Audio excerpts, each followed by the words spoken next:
Welcome back, and in today's video I'll guide you through the process on how you can adjust the flashlight brightness on your iPad.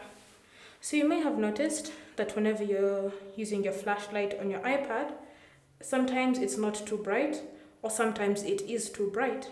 So if you want to adjust that to make it dimmer or to make it brighter, it's fairly simple. Swipe down for the control center until you see the torch icon.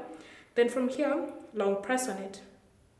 Next, you should see this bar that you can use to increase or decrease the brightness. So you'll notice as you go down, you should see the brightness changing.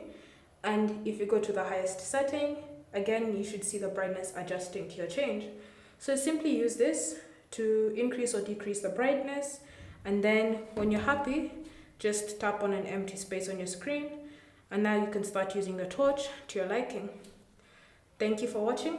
If you have any questions or comments, leave them down below and we'll get back to you.